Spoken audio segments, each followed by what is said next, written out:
Well, anyhow, our Crooked Bill team, we had a great time this year. We did a great job. We had such a good time observing each other and talking and sharing with each other. And we'd like to welcome you to how it worked at Crooked Bill this year. We had so much great experiences with each other, and what we did is we also, with Keith Valley, we set up a electronic folder for everybody. And Pennypack, you have your own bag of goodies. So you get to all our resources. And we put all of the materials that we created on the electronic folder. We're in the process of getting in our shared folder. It's in our clip art folder right now. And what we did is anything we created, we put on there, so if it has small lines for first grade level, you can adapt it to big lines for fifth grade or vice versa. If it's an entrance ticket, you can make it an exit ticket. Because we've all been somewhere where we get these hard copy things and we say, oh, this is a great idea, but when am I going to get the time to adapt it to work for me? So this way you can just jump right in there and do what you need to do. Also, we have different, make and take, so to speak, things in there that you can just print, enlarge, and close, which my team will be talking about in a few minutes. We also had a faculty meeting for all of our staff, and each one of them got a handy dandy formative assessment folder. And what we did is we took all the areas and we pulled out the ones that we felt were the most useful, the ones that really worked, because there were great ideas and great suggestions, but when you're in the trenches, you know the ones that would work at our level, might work at our level, so we picked them out and we put them in a little flip chart so you could have them and hang up on a magnet or on a hook or something, because working at Hatboro-Horsham, we have millions of binders, and if we gave a binder, no one would use it. So this way you can pull it out, and we didn't laminate because we thought you can jot notes down on it and really make it useful. We wanted to make it useful, user-friendly for our staff. And they also got hard copies of all the things that we made, and we told them, instructed them how to access it from the electronic folder. So again, we really wanted to share what we learned with our staff so that they could use it. For you guys, we have all of that as well. And we also had, for Patan, we gave you a copy of everything on a flash drive so you would have it, so if you wanted to share it. We also, the photo story that we have, we gave you a copy on the flash drive as well, so you could share it as well. So I'm going to turn it over to the rest of my team, and they're going to take you through what we created for each of the areas. All right, so each one of us is going to go through one section, and explain the assessment activities that we pulled from there, and then the follow-ups that go with it, just to give you an idea of what's on the shared folder or what's in your handy bag.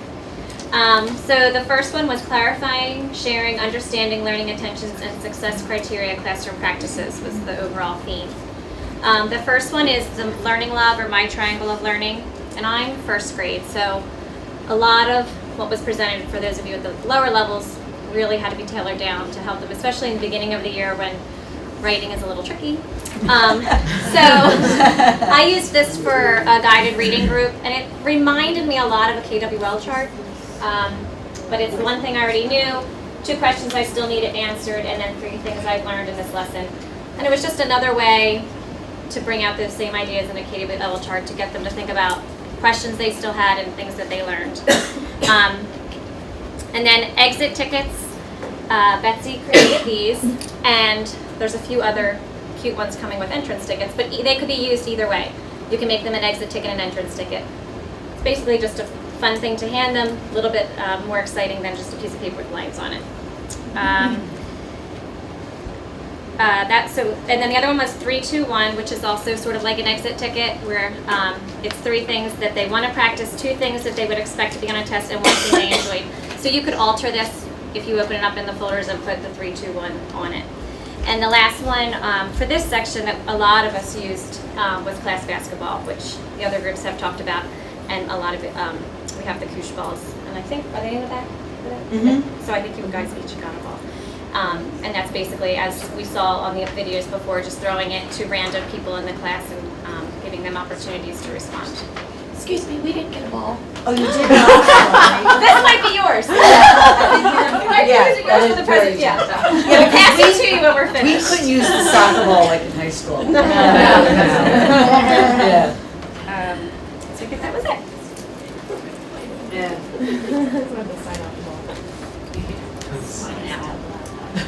So for section 1.3, again, we have a card just pulling the ones that we felt were most friendly to our grade levels. As Beth spoke about, the exit ticket, Betsy made up entrance tickets. So again, it could be used for either way. So when they're coming into the class, a review of what was taught the day before. It's a good way to start the lesson. Another thing that someone made up was just a little reminder. It has a magnet on the back you can stick on your board to remind them of no hands up, and using your popsicle sticks, which they talked a lot about at Keith Valley, and it's very helpful for the students to get all those kids to participate and to really get feedback from those quiet ones in the back of the class. The basketball discussion is another key strategy from 1.3 that many of us use, and I think is really helpful to get, again, feedback, and not only to get their answer, but to have the students respond to the other responses from their other classmates to get their feedback. Another one is phone a friend. So here's a little symbol to remind them, a little phone, and a little symbol they can have on their desk to remind them that, you have that option. So if you are stuck and you don't know the answer, you don't have to panic. You can always ask a classmate, and they're there to help you. And the little ones on their desk, they can just pick it up off their middle desk and say, I want to phone a friend. Magnetic, so it can stick to the side of their desk. Weight Watchers is another helpful strategy to remind us that we shouldn't expect an answer immediately from the children. The kids had a lot of fun using the timer and reminding me that the 3 seconds wasn't up before I responded. And for the learning support room, what I have, because they don't like the timer, it makes them nervous, so I have little table tents that says I'm still thinking or I'm ready to share. So that way they can just turn it how they want it, and they don't have the pressure of the timer. So that is what we shared from 1.3. On to 1.4. Yes. So we're going to start with the analyzing student work, and one thing that we did for the for primary grades, it was like if you agree or disagree, a smiley face or a face, and then for the more intermediate, it was agree, disagree, and they just have to hold it up, and it's a quiet, no response. And then a lot of times I would use this as, well, why do you agree, why do you disagree? And then they can come to like a logical answer together. And then, One other way that we analyze student work was, for myself, I used home journals the kids write each week, and I pulled one of the first home journals one of the students ever wrote, and then one of the more recent ones, and they didn't know it was the same student who wrote them. This is a more primary version, so we would have different examples of the same idea, and they would analyze the student work based on the examples of one or more students. So you could pull from one student, 2 different examples, or you could pull from several students. Obviously, don't put their name on the paper. I did retype it so you couldn't see the students' handwriting, because at that point in the year they learn each other's handwriting. And there it is. And then this is the sheet that the students would use to analyze the different samples. So you have sample A, what was good, what needs to be better, sample B, sample C. And then down here you have some editing errors in each sample. So they were also kind of working on their grammar at the same time. And this is something, this is in the shared folder, right? Yep. But then these obviously you would pull from the students. focus marking. I know for one thing, like with writing, I focused on trying not to do so much correcting of their work. So instead of just writing in the sidelines what number it was, I would circle misspelled words, and it made them have to use a dictionary or ask a friend, things like that. Took some of the pressure off of them because they don't like fixing their spelling. But focus marking was used for me, and I know. We also use margin marking kind of in the same way. For myself, I used the cups, but for myself, I just put a dot in front of each line of the writing piece So if they have spelling error or any other sort of grammar error, they would have to go in that line. If there was 1 dot, it means there was 1 mistake in that line. If there were 2 dots, it means there was 2 mistakes in that line, and so forth. And it was funny because most of the time the kids stood next to me while I was doing it, and they're like, "Oh, I know I spelled that wrong." Mm-hmm. So they knew it was wrong. They just didn't go back and fix it on it. Right. So it helped. And then the find and fix. I know a lot of us use that with math. So for instance, if they use Mad Minute, we would put how many errors they had, but wouldn't circle those errors. So the kids had to go back and find the errors that they made. And like I said, we don't have examples of those things because it would be student work that you're using. Then we moved on to for 1.5. And for 1.5, do you want to start with the stars and wish? Sure. This was something that I created for writing. It's the 2 stars and a wish. So when they're peer editing or peer conferring, even in being a writer, it works a lot because they do a ton of peer conferring. They would take each other's writing pieces during the editing and revising process, and one of their peers would have to give us, that's the other one. One of their peers would write 2 stars, 2 good things about their writing piece, and then 1 wish. And it was funny because a lot of the kids would put more than 2 stars. They would make their own stars down here, or put another wish. And then it was up to that student to take this paper back and look at the wish and the stars and do some revising and editing in their paper. So, and like they talked about in Keith Valley, it's hard with different levels of students. It was a challenge I found because the higher kids could easily do this, but then the lower kids weren't able to give the higher kids that support that they needed. So it was tricky trying to pair kids together. So, but we'll work through it. It's something I'll have to work on next year. Another thing that I used with writing was stars and stairs. So instead of just, and there's a poster, there's a poster in your bags. It's on the share folder, so you're free to make it bigger or not make it at all if you want. This was more of student-teacher conferencing. So what the students would do is they would have their own opinion on their writing piece or whatever you're going to use it for, their strengths and what they need to work on, and then they would come in conference with the teacher, and I would tell them strengths and areas that they need to work on, and then they would take this back and work on some of those areas. Okay. The next one was the homework help board, and I used this Liz, mainly. don't stand in front of it. I used this with the my math class, and I did it a little bit different than they did it at Simmons. I would have the kids come in at the beginning of math class, and they wrote their name if they had a problem with the problem number next to it, and then a student who understood that problem wrote their name over here, and they're the teacher helper. So then for the first 5 minutes of class, they were helping each other try to understand the problems. And then if there were a lot of kids that had the same number of problems wrong, they knew, okay, we're going to go over that as a whole class. But they really enjoyed it because they got to work together. And like some of the kids that are more quiet, like they had an ability to step up and show that they actually understood the math problems. So this is very successful in my classroom. And that's on the folder, so you can make it poster size, however you want to do it to make it user-friendly for you. And this is the a pre-flight checklist that was also used, and this is also on the folder. Correct. So you can alter it.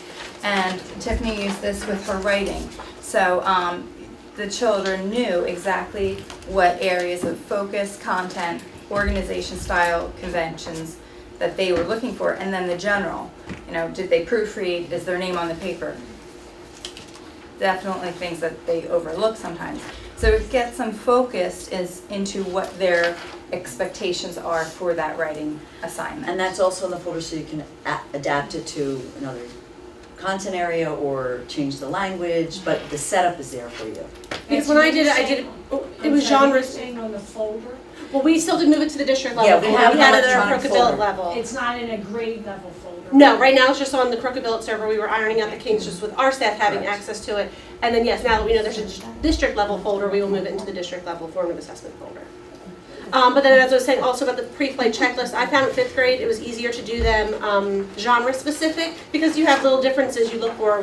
So that one that's there now is informational, is that's the unit I worked with my class, but then I will be working with next year's group on a narrative and persuasive, so I will share them as we do that. So then there's the traffic light for peers work, and then, sorry. So after they go through it, then they assess, they can use this to go over their classmates' work. And they each have a small one at their desk as well. So there's this for the classroom. And then for my learning support room, I kind of modified it because sometimes they can't always assess their colleagues' work. So I do it where I have what's called an understander meter, and it's just your little paper paint strips and a little clip. And as I teach, if the kids are getting it, then they're down in the clear. And if they're completely in the dark and lost, they move the clip up here. If they're kind of foggy, they're, lighter, you can make up your own terminology. Like my kids know, and they put the clip, so I know during any lesson where to continue, when I have to stop and revisit something, and when I can continue on. And in a similar vein, because I have children with behavioral or frustration or anger issues, needs, I also have one for emotions, which the kids created. So blue is when they're sad, green is happy, yellow is they're okay, and red is when they're angry. So if I see them at yellow, then I know that they need to take a walk, they need a break, they need something, and if they're here, then I know I've lost them completely and they need a timeout. So this is these are just simple, quiet ways that the children can communicate with me instead of revealing to the whole class and working with a classmate, because it's harder for them sometimes to work with a peer and share And that. again, one of the things we really took out of this whole year was creating things that can be used in many different ways instead of having to recreate, getting many uses out of one thing that we've created.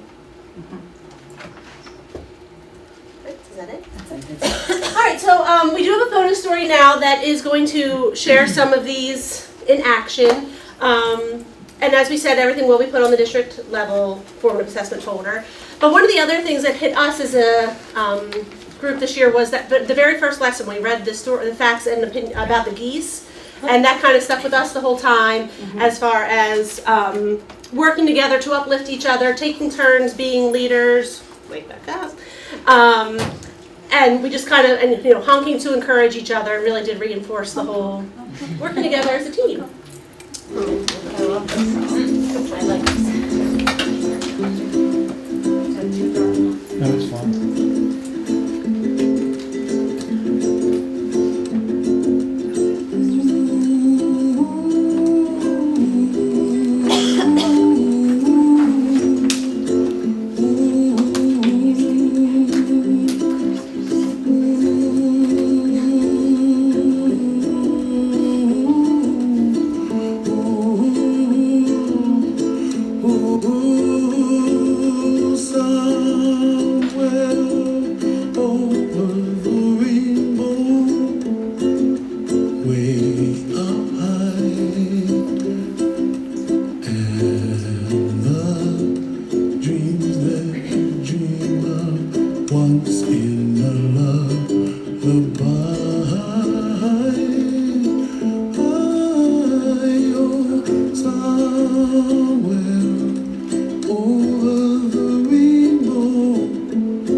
Like lemon drops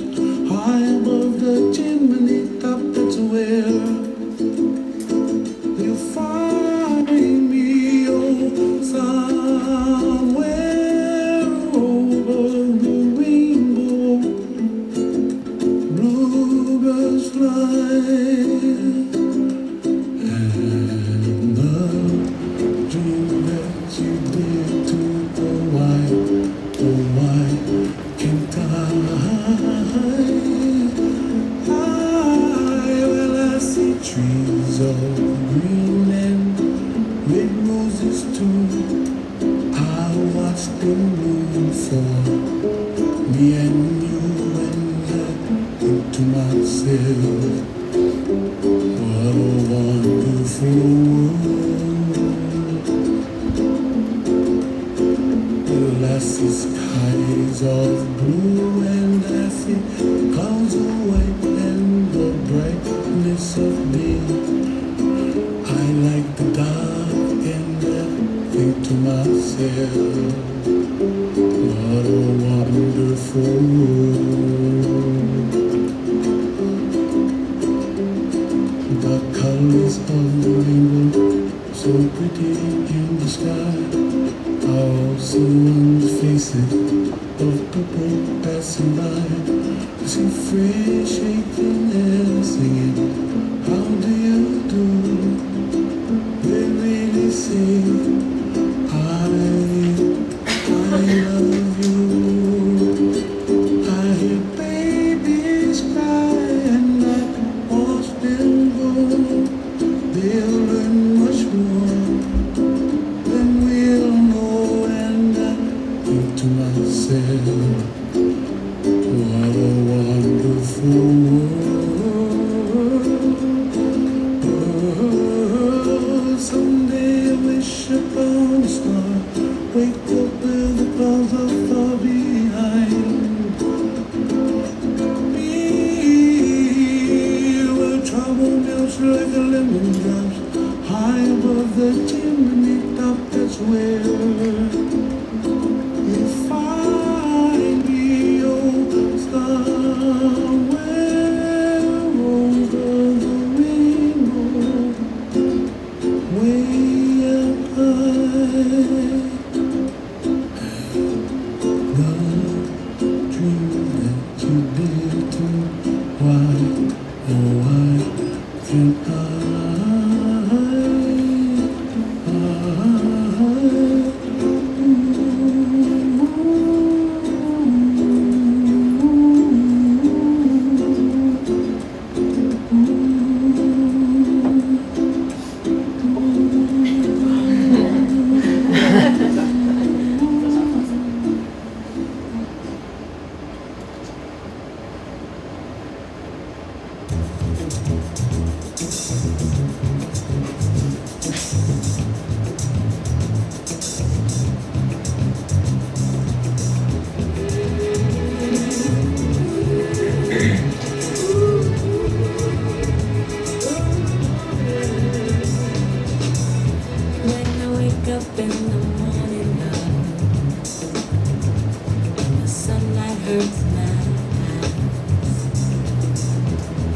something without wanting love.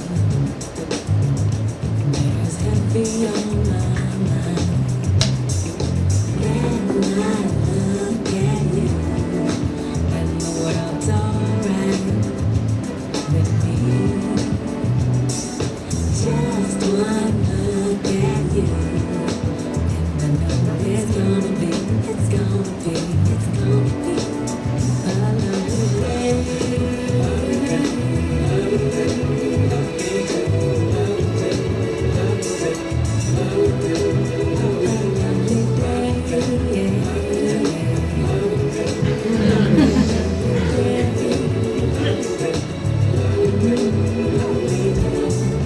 When the day that lies ahead of me seems impossible to face. A lot of times, a lot of elementary uses techniques like this, but it's always good and helpful and refreshing to learn other new techniques to incorporate, or different ways you can spin it for different grade levels or different student needs. Pennypack, any questions, comments, thoughts? Thank you. Great job. That was good materials. Yeah, that was nice. Very Lacey useful. worked very, very hard. I love how you adapted everything, down, and I mean, just all your visuals are really, they're really, really awesome. I mean, we ran the gamut from first grade to fifth grade, learning support and everything in between, reading specialists, so. Very student friendly, and inviting, so that's really commendable. And the tools you created can be used at every level, any level. Just one, your mind just keeps going of how you could implement them. And again, that hands-on strategy. The other piece that was that you really emphasized was that it was now each child responding versus sometimes just that selected child, or and so each child, the quieter ones, the ones, and so forth. So and it was a very safe mode to respond. So. And I think, Karen, you just said safe, and I know we talked about that with the Keith Valley team too, like that importance of safety, so that kids know that it's okay to make a mistake, and it's a good thing, like Jamie Ginsberg said, it's like a good thing to make a mistake, so, they can further their learning, so that's really critical. So, yeah, great job.